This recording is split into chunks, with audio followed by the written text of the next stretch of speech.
asked her husband to marry 2 more wives. I kid you not. She asked her husband to marry 2 more wives, and she's still with him. When Wajuma married her husband, they couldn't have kids. So, she had an idea. She told her husband to bring another wife who could have children, and it worked. Seeing his happiness, the husband thought, more women, more happiness. He asked his wives, and they all said yes. Now, he has 3 wives. 2 of them live together in the same house. Together, they have 13 children. They live happily, sharing life's joys and challenges.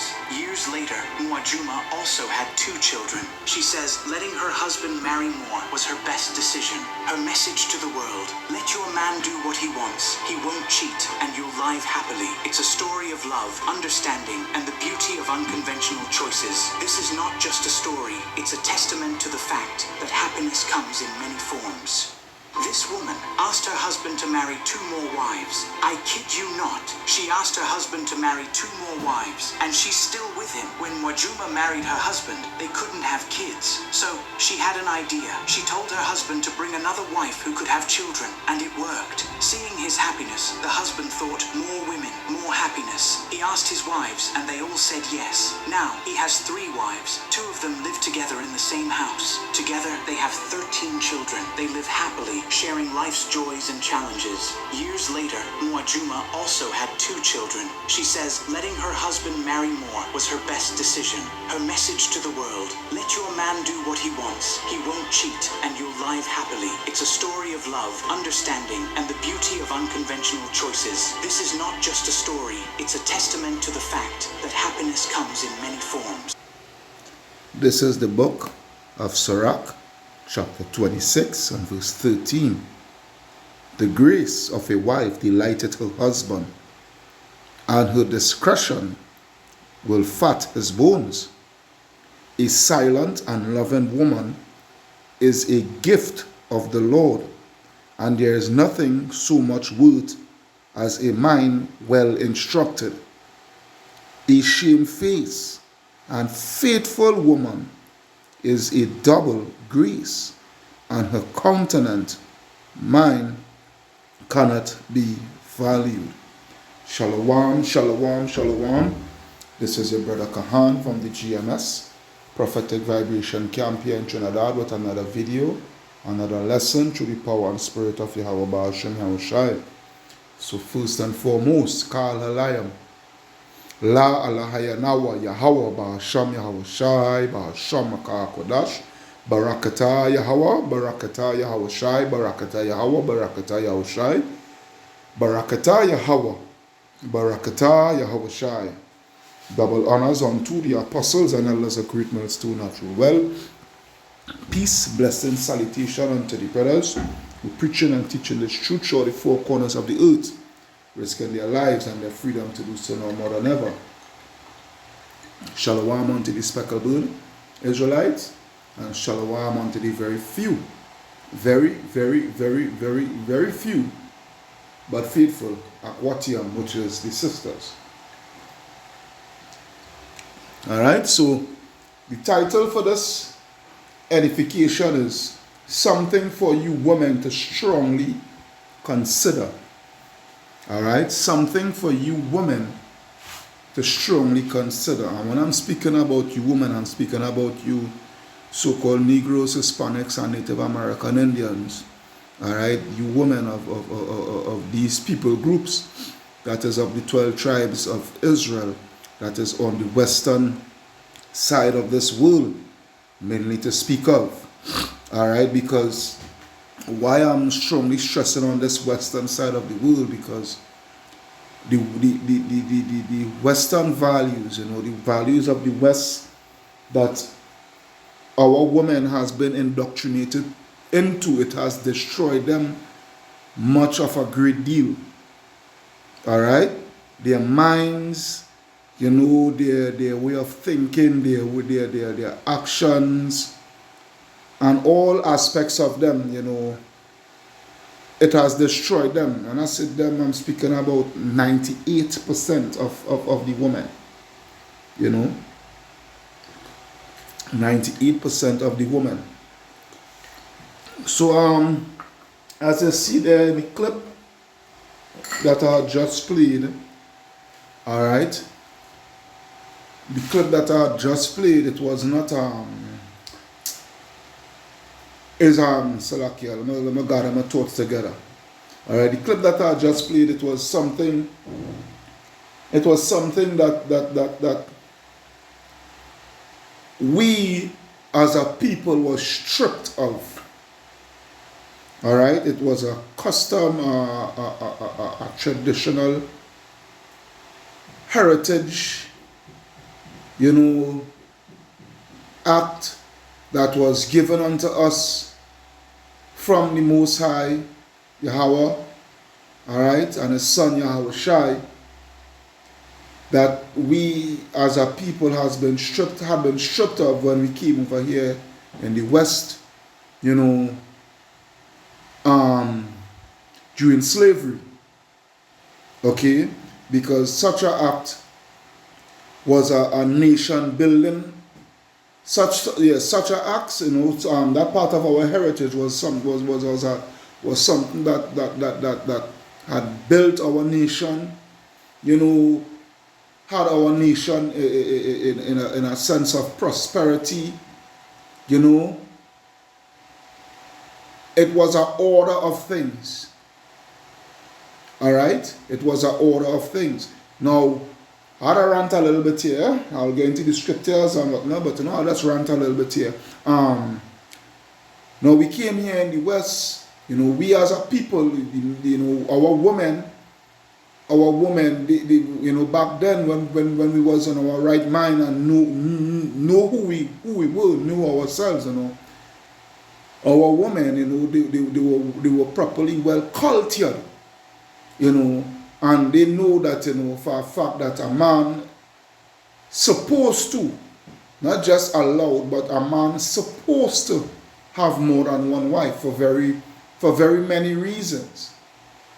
All right, for very many reasons. One, it brings financial stability, because if a man has more than one wife, and they all getting money, they all making money, they all, whatnot, so forth. Everybody pool the money together. It is well able to sustain the family. Okay. Secondly, it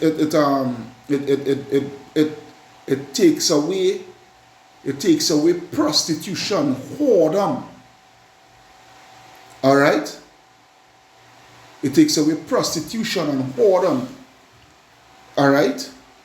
So we wouldn't have a society of our females to becoming whores and becoming prostitutes and what have you, so forth.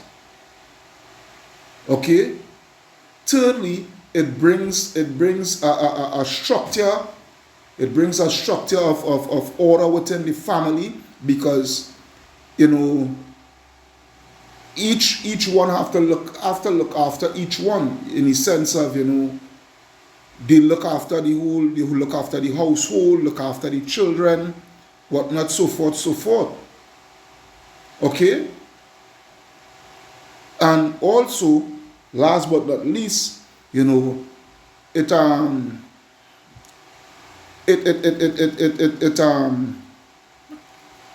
I will put it, boy, is a way of cleanliness also too.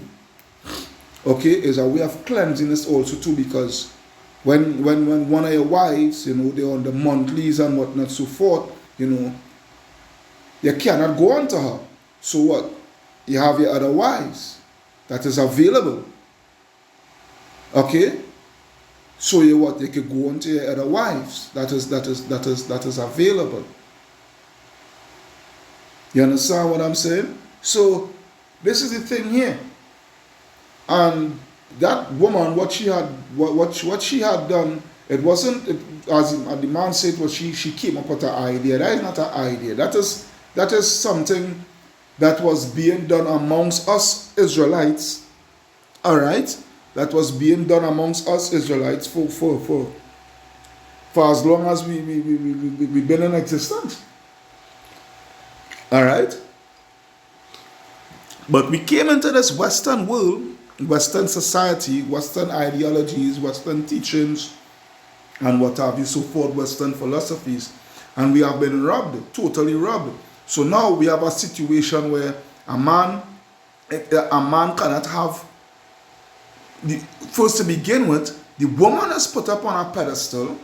The woman is placed as the head. All right. The man has to take rulership from the woman, and he cannot have more than one wife and whatnot, so forth, so forth. You know, and it brings what? It brings stress. It brings instability. It brings insecurity. It brings a lot of nonsense. You know, within our people as on a whole. You understand? And the thing is, you know, this is what the Lord is. There's a reason more than ever that the Lord, you know, Yahweh Hashem Yahushai needs to bring judgment on this face of this earth and bring everything back into order.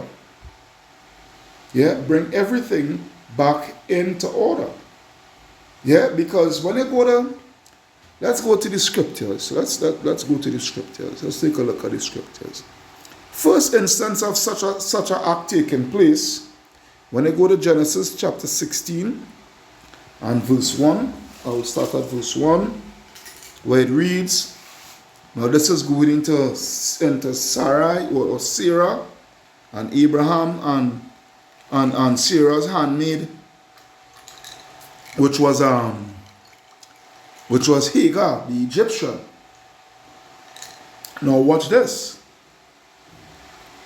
This is Genesis 16 and 1. It reads, now Sarah or Sarai, Abraham's wife, bare him no children, and she had an handmaid, an Egyptian, whose name was Hagar. And Sarai said unto Abraham, behold, now the Lord Yahweh Hashem Yahushai hath restrained me from bearing. All right, she couldn't have had any children. She was barren. All right. I pray thee, go in. Yeah, you heard what she said? I pray thee, go in unto my maid. Now she didn't. She didn't move all selfish. You know, she didn't kept a selfish mind, an evil mind. You know, I can have no children and whatnot. I barren and because of that, my husband, you know, he have to deal with that. He have to live with that. You know, she didn't get into her emotions. All right, she did what was right by the Lord and which was right by her husband. All right, what she did basically, she honored her husband. Okay, she honored her husband. So it says, I pray thee, go in unto my maid. It may be that I may obtain children by her. Yeah, it may be that I may obtain children by her. And Abraham hearkened to the voice of Sarai. Okay, because this is something that was being practiced from ever since. Okay, and Sarai, Abraham's wife, took Hagar, her maid, the Egyptian, after Abraham had dwelt 10 years in the land of Canaan, and gave her to her husband, Abraham, to be his wife, to go in unto her. All right? Basically, she was a concubine. A concubine just means a lesser wife. All right? It says, and he went in unto Hagar, and she conceived, and when she saw that she had conceived, her mistress was despised in her eyes. All right? Because what's had to take place now, you know, is that jealousy, you know, on the part of jealousy and I would say covetousness on the part of Hagar, you know, because she see the fact that Sarah couldn't have had any children, and that's why she gave her unto Abraham, and she was able to conceive, you know. So she put up a mindset, you know, that she could replace Sarah, you know, because she could bear children. All right, that's why she had that evil eye towards her. And verse 5, and Sarai said unto Abraham, my wrong be upon thee. I have given my maid into thy bosom. And when she saw that she had conceived, I was despised in her eyes. The Lord Yahweh Ba'ashem Yahushai judge between me and thee. And Abraham said unto Sarai, behold, thy maid is in thy hand, do to her as it pleaseth thee. And when Sarai dealt hardly with her, she fled from her face. Alright? So I don't need to go down to all of that. Or, you could go and do that reading. That's one of the points. Alright? So we get the first instance there. Alright? But in the scriptures. Alright? And what that lady did there is proven that, they are the children of Israel. Alright? Because it's a custom that we've been doing. Okay? When I go to Genesis, when I even take a look at Genesis 29. Yeah, Genesis 29. Genesis 29. And I think 31. Genesis 29 and 31, it reads, and when the Lord saw that Leah was hated, all right, because when I go to the story, Baba Kusha, bear with me here. When I go to the story, when I go further up, you would see, you would read of Jacob making a deal with Laban that, he would have worked 7 years to get Rachel, but according to the custom, the older daughter is supposed to be given away first before the younger daughter. Alright? And that was not the deal that Abraham had made with Laban. Jacob Salakia. Jacob Salakia. Alright? And Jacob had also worked another 7 years in order to get the possession of Rachel. Alright, but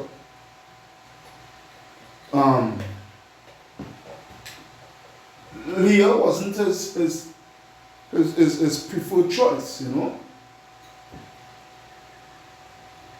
Leah wasn't his preferred choice. They might have suffered on some here and there. Alright. But anyhow, so it says here, verse 31, and when the Lord saw that Leah was hated, he opened her womb, but Rachel was barren. So the Lord closed Rachel's womb. Alright? And Leah conceived and bare a son. Okay? Because the Lord is a just Lord. Alright? Leah conceived and bare a son, and she called his name Reuben, which was the firstborn. For she said, surely the Lord hath looked upon my affliction. Now therefore my husband will love me. And she conceived again and bare a son, and said, because the Lord hath heard that I was hated, he hath therefore given me this son also. And she called his name Simeon. And he said, and she conceived again, and she bare a son, and said, no, this time will my husband be joined unto me, because I have borne him 3 sons. Therefore was his name called Levi. And she conceived again and bare a son, and she said, now will I praise the Lord, Yahweh Ba'ashem Yahushai. Therefore she called his name Judah, or Yahwadah, and left bearing. Alright, the Lord had hold she up from bearing any more children for a while. Verse 30, coming to the point here now. And when Rachel saw that she bare Jacob no children, Rachel envied her sister, and said unto Jacob, give me children, or else I die. And Jacob's anger was kindled against Rachel. And he said, am I in God's stead, who hath withheld thee from the fruit, who hath withheld from thee the fruit of the womb? Am I the person am I the one that stop you from that close up your womb? That's what he was telling her basically. And she said, behold, my maid Bilhah, all right, her handmaid Bilhah, go in unto her, and she shall bear upon my knees, that I may also have children by her. Okay? Because Bilhah was her possession, so what is, seeing that Bilhah is her possession, is Rachel's possession, whatever comes out of Bilhah will also become Rachel's possession. Okay? Will also become of hers. Alright? So it says, and she gave him Bilhah, her handmaid, to wife, and Jacob went in unto her. And Bilhah conceived and bare Jacob a son. Alright? And Rachel said, Yahweh hath judged me, and hath also heard my voice, and hath given me a son. Therefore called she his name Dan. And Bilhah, Rachel's maid, conceived again, and bare Jacob a second son. So basically what I'm trying to show here, because I'm going to read all of them, but basically what you're seeing here, you know, there was no jealousy, there was no malice in the sense of Rachel and her handmaid, all right, in the sense of, you know, I can't have no children, and because I can't have no children, he can't go and have no other woman. To end up having the man childless. And mind me, if let's just say, because it goes according to the law, you could go and research it yourself. Let's just say, the deal that Jacob and Laban had made. Okay? And let's just say that the deal went according to how how they had made it. And Jacob had gotten Rachel, and Rachel did not know children unto him. All right, and Jacob happened to pass. Do you know that Rachel would have had to go on to Esau in order for children to be raised after Jacob? All right. Esau would have to go on to Rachel and bear a son in the name of Jacob, according to the law. All right. But on the flip side, you know, Rachel, she did not pull off a jealousy move, you know. She let Bilhah go. She let Abraham go into Bilhah to bear children for her on her behalf. You understand? So it says, verse 7, and Bilhah, Rachel's maid, conceived again and bare Jacob a second son. And Rachel said, with great wrestlings have I wrestled with my sister, and I have prevailed, and she called his name Naphtali. And when Leah saw that she had left bearing, she took Zilpah, her maid. Yeah, when Leah noticed, well, I ain't bearing no more children for now. You understand? I will give my handmaid Zilpah. All right, which is a righteous act. What they were actually performing were righteous acts before the Lord. All right, but here in the Western world, under the rulership of Esau, all right, the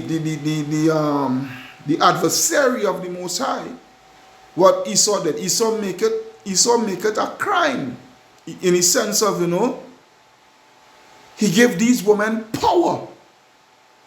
All right, these women have a level of power, you know, That it is a shame. You know, it's a shame for a man to go on to another woman and talking about cheating. That ain't no cheating.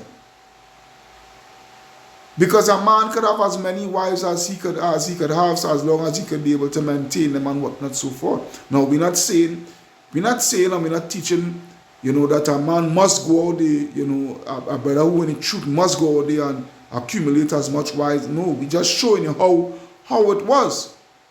And showing that it's a righteous act, and showing you that, you know, you have been lied to. You women have been lied to.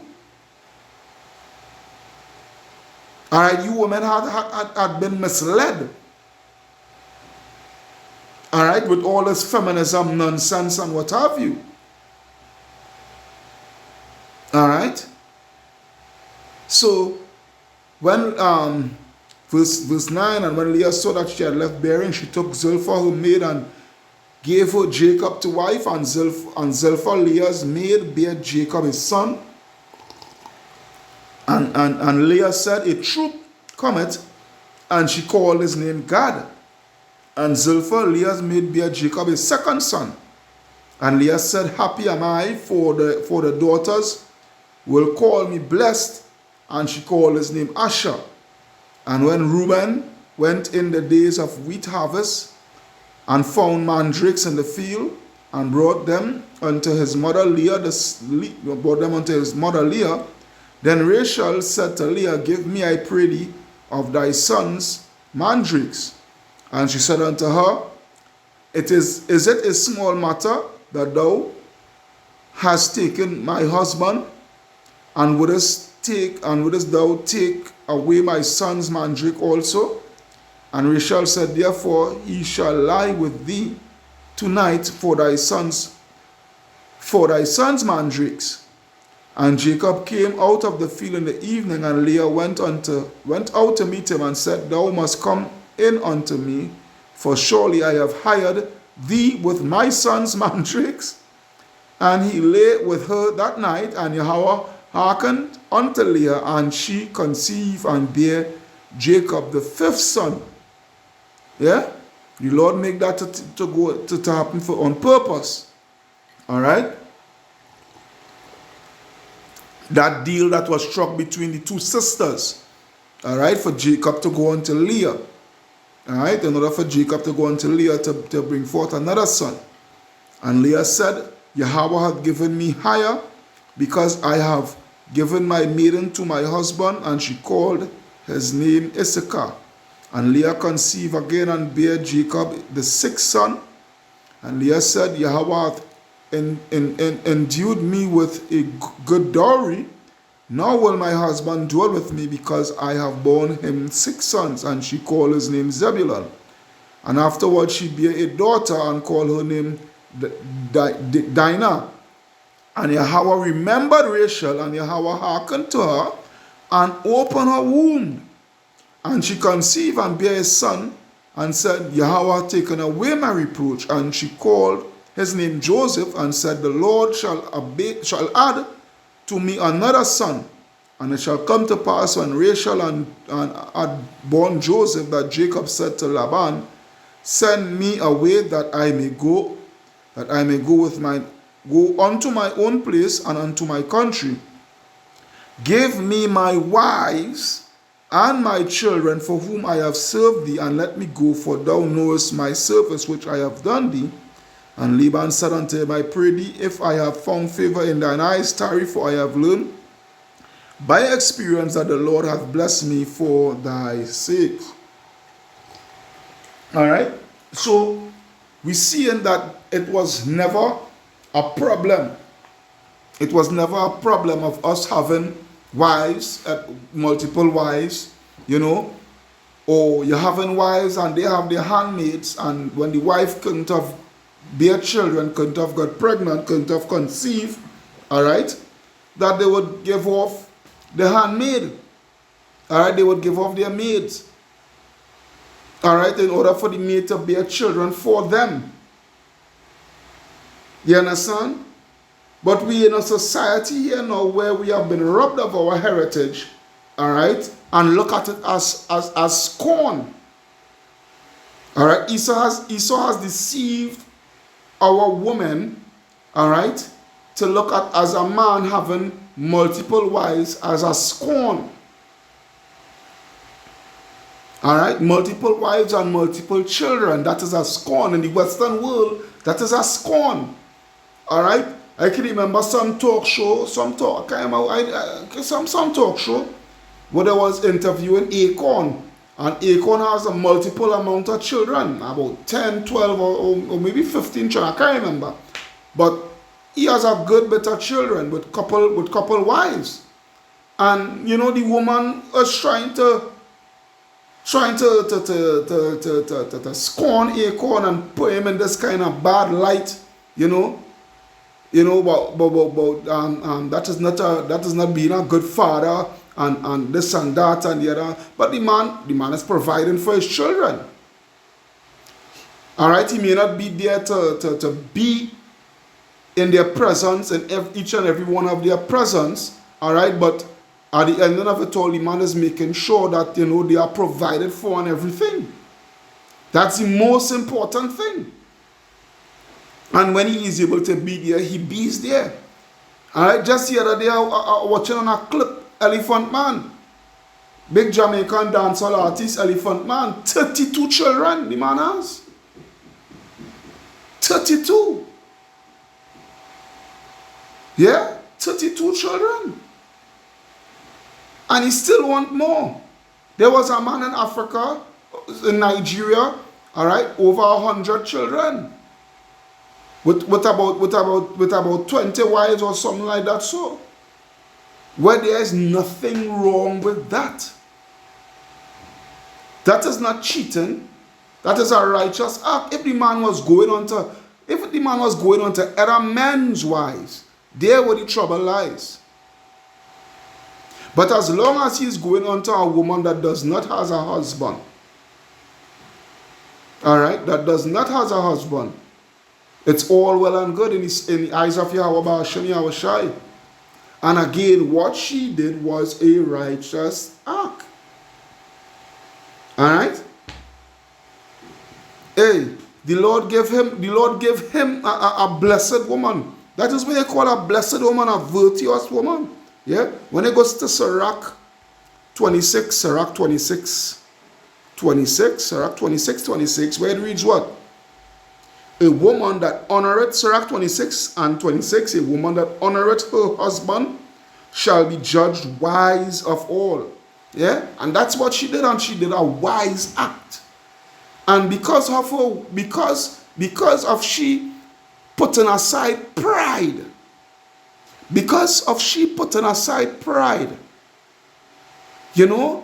and honoring her husband, and being that godly wife unto her husband, the Lord end up opening her wombs, and she bear 2 children for the man.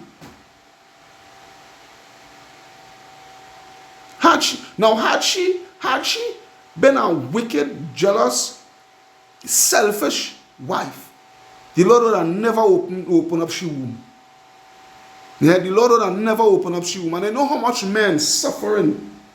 You know how much men, because of the pride, because of pride and you feminist women that cannot bear children, you understand? Because of pride, the Lord end up closing a womb for life. And that man, because of Western ideology, all right, because of Western ideology and Western philosophy, and the woman being put on a pedestal, he can't even go on to another woman. She wouldn't even have the audacity to say, well, go and look for another woman. We still together. Go and have a next woman. Go and look for another wife to bear children, so that you wouldn't die childless. But if you go and do that, you know what? She will divorce him. She will divorce him and everything. Divorce him and take everything. That's selfishness and wickedness. That is selfishness and wickedness in the eyes of Yahweh Ba'ashem Yahweh Shai. I can give a real life experience where a woman, a co-worker of mine, you know, she's with a man, the man wife, she fall ill and whatnot, so forth, you know, and the wife allowed her, my co-worker, the man wife allowed her, you know, to be with the husband and whatnot, so forth, and please him, you know, and be that second wife unto him and whatnot, so forth, because she can't no longer perform those wifely duties as she's supposed to perform because she ill. You understand? That is a virtuous woman. She didn't say, he had to go down with me until I died. Until I died, he had to go down with me. No, that's selfishness. So what the Lord say? A woman that honoreth her husband shall be judged wise of all, but she that dishonoreth him in her pride, shall be counted ungodly of all. You understand? Because what that woman showed is this here. Let's go up to verse 6 in this very said scripture. Sirach 26 and 6, where it reads, but a grief of heart and sorrow is a woman that is jealous over another woman. Yeah? Because the carrying hatred, the carrying, you understand? The man, the scripture say what? Let me see if I could type that in. Let me see if I could type that in.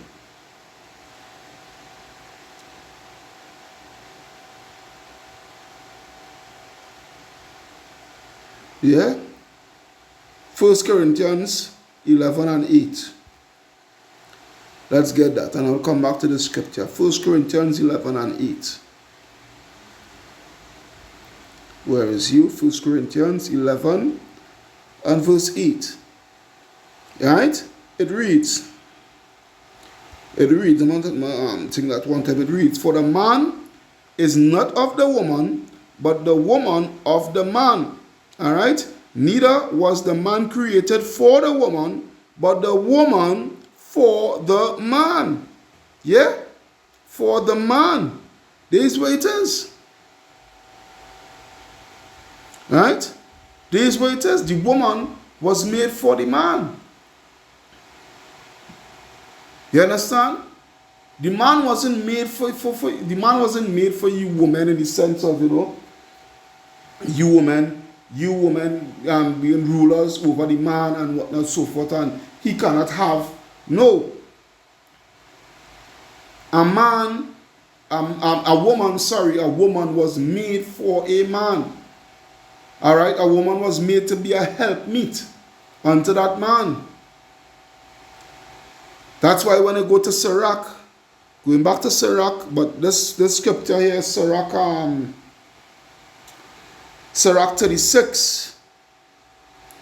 Sirach 36:24, where it reads, Sirach 36:24, where it reads, he that getteth a wife beginneth a possession, a help like unto himself, and a pillar of rest.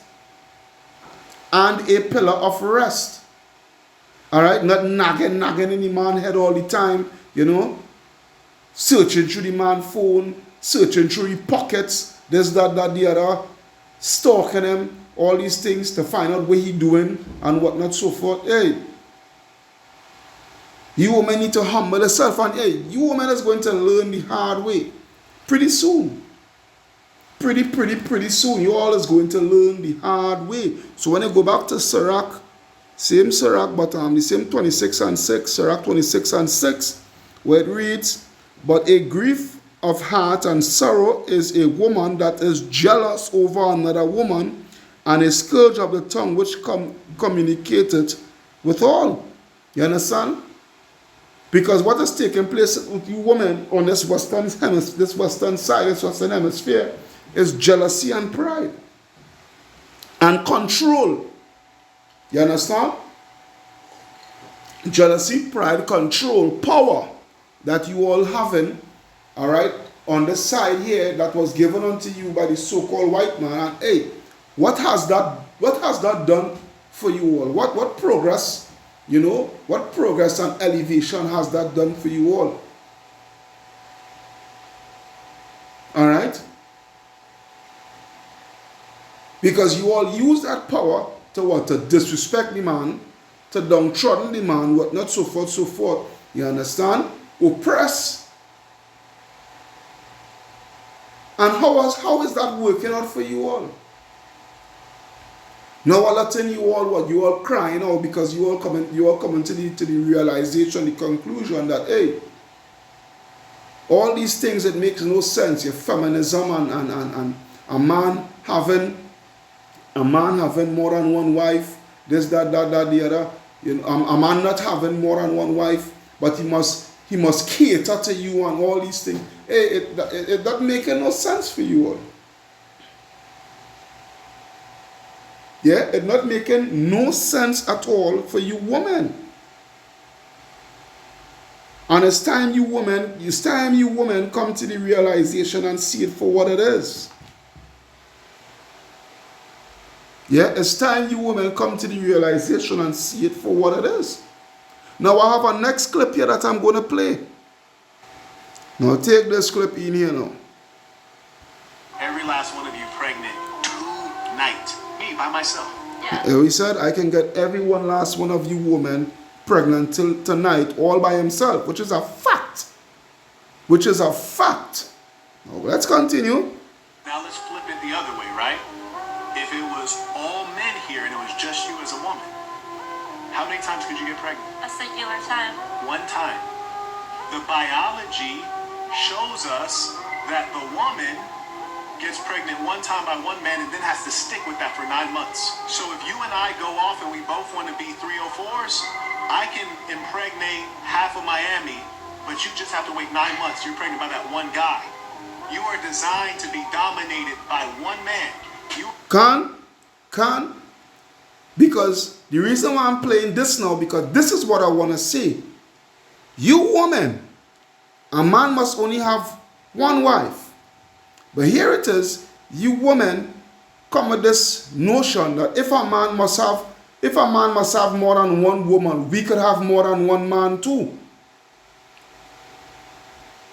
Women, you all have to understand that you all are not equal to a man number one. You all cannot compete with a man number two. You understand? And number three, you all were made lesser than a man. So when women come to me with that shepherd talk, this is the question I just ask them. All right, you all want to have more than one man. When they get pregnant, who is the child father? How you know? How you know and who is the child father? Come on. You see it blatant on Maury for years. I'm 100% sure. I am 109,999% sure. And look at the nose, look at the eyes, look at the lips, look at the ears. And when they do the shot, when it comes to 6 months old, so, Joshua, you are not the father. They started cry, they started beat up. But he was the only one. Then, bitch, you know you was fucking all over the place. Excuse my language. You know you was trifling all over the place. Alright?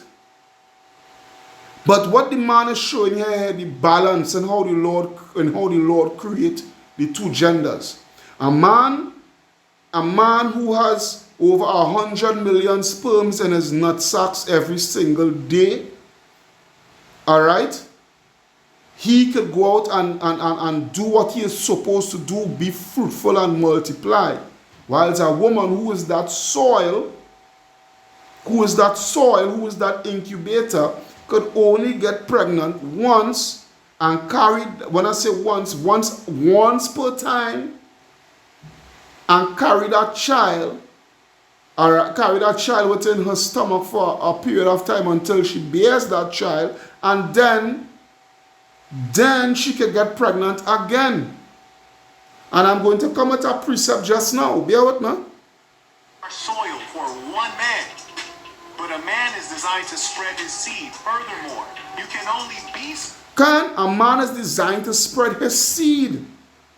That is why the Lord allowed for a man to have more than one wife. That is the reason why. A man is allowed to have more than one wife. Alright? But a woman, she has to cool she herbs and stick with that one man. And stick with that one man till that man dies. And then she could move on onto another man. Yeah? Because there's a whole sort of scientific stuff that goes into the human biology where sex is concerned. Alright? Not just physically, but spiritually also too. Because when a woman going from man to man to man to man to man to man, alright, it's all sort of spiritually taken up inside of her, number one. Number two, all the men she went with, all these men she went with, all the seed is lodged into she brain. Alright? And number three, she will never be able to pay a bond. Because there's so much spirit, so much personality she's been dealing with. You understand that she cannot connect. No matter how she tries, she will never be able to connect with, you understand, with a man. But with a man now, it is totally different. Oil up until you're about your mid-30s. And I can continue to sling this high-quality seed to the day I die. I can get every last one of you pregnant tonight. Me, by myself. Right, so we get it. So we get our point here, right? So bear with me. Alright, so let me get that scripture to prove something. When I go to 2nd Esdras, take a look at 2nd Esdras. 2nd Esdras chapter 5. 2nd Esdras chapter 5 and 46. Now this is going into reincarnation and what have you, so forth. But it is twofold. The scripture is twofold. Alright? So I'll go straight to the point. When it says here, 2nd Esdras 5 and 46, it reads, And he said unto me, Ask the womb of a woman, and say unto her, If thou bringest forth children, why doest thou it not together, but one after another? If you're bringing forth children, why don't you bring forth all the children that you have? Why didn't bring all of them together at once, and not just one after the other? You understand?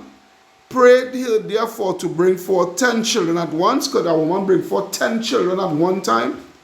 And I said she cannot, but must do it by distance of a time. Yeah, must do it by distance of a time, which is what she being pregnant, going through that 9-month cycle, and then bringing forth that child. And you understand, the cycle starts back over again, it repeats over again and again and again. You understand? So you women was totally designed differently. Hence the reason why I'm coming to this point. Hence the reason why a man, because when a woman is pregnant, because the Lord have laws. All right, I don't want to go through all that. You have to go and research it yourself. All right, but it's in the book of Leviticus. All right, the Lord have laws provided where when a woman bear a boy child and a girl child, all right, how much days that she is unclean, okay, and in that time of purification, All right? When a man have other wives, he could go on onto the other wife and, and get her pregnant and what not, so forth, so forth. You understand? So it's a cycle. It's a cycle that Yahweh Bashem, Yahweh Shai had created and provided. But what Esau do? Esau come now to do what? To cut that cycle. A man mustn't have more than one wife. He must only have one wife, and this and that and the other. Because basically what they cut that cycle for is that they want to control population. That is what it is. We see in that first clip that I had played, between the man and his 3 wives, he has 13 children. 13 children. And when his sons get older and they be able to impregnate women and whatnot, so forth, and they get wives of the same like mind, do you know how much children and grandchildren, you know what prosperity that man is going to have? Because your children is prosperity. Don't talk for your daughters is wealth. Because over in Nigeria and throughout the Middle East and throughout Africa and whatnot, so forth, you have some called dowry, you have some called bride price. You have daughters, your daughters is wealth. Any man that had to come and take your daughter away from you in hand in marriage, they have to pay you for your daughter. That is your investment. Yeah? Verse 48. Then said he unto me, even so have I given the womb of the earth to those that be sown in it in their times. You understand? So it's a cycle that the Most High put upon the face of the earth. But what we have a situation where you women, that's why you always going to learn the hard way. You always going to learn the hard way. When I go to Isaiah 4 and 1, Isaiah 4 and 1, where it reads, and in that day 7 women shall take hold of one man. This is what is coming. This is what is coming, and you women will be able to do nothing about it. Yeah? 7 women shall take hold of one man, saying, we will eat our own bread and wear our own apparel, and only let us be called by thy name to take away thy reproach. Or what? And that's number 7, not the literal 7, but that is a completion of wives. Men is going, wait. The scripture talk about, let me see if I could type that in, boy.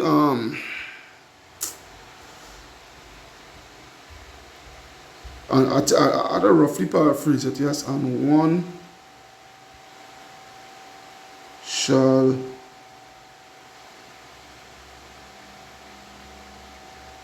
shall become, yeah, let me see, and one shall become 1,000. Isaiah 60:22. Let's take a look at that. Isaiah 60 and 22. Isaiah 60:22. Where it reads, I will start from verse 19. Isaiah 60 and, I mean not 19, I'm 21 Salakia. Let's go straight to the point. Isaiah 60:21. Thy people also shall be all righteous. They shall inherit the land forever. The branch of my planting, the work of my hands, that I may be glorified. A little one shall become 1,000, and a small one a strong nation, and I, the Lord, will hasten it in its time. So, how this can be possible with a man having one wife? Yeah?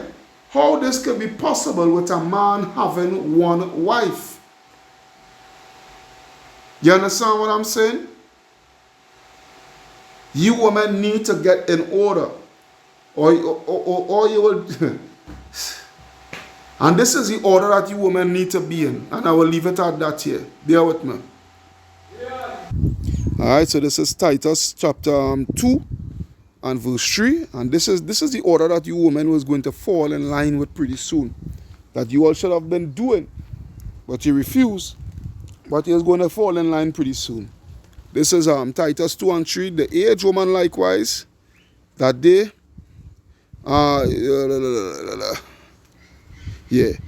the aged woman likewise, that they be in behavior as becoming holiness, not false accusers, not given to much wine, teachers of good things, that they may teach the young women to be sober, to love their husbands, to love their children, to be discreet, chaste keepers at home, good, obedient to their husbands, that the word of Yahweh be not blasphemed.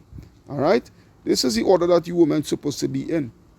All right? I'm not studying about if a man, how much woman a man have and how much woman a man...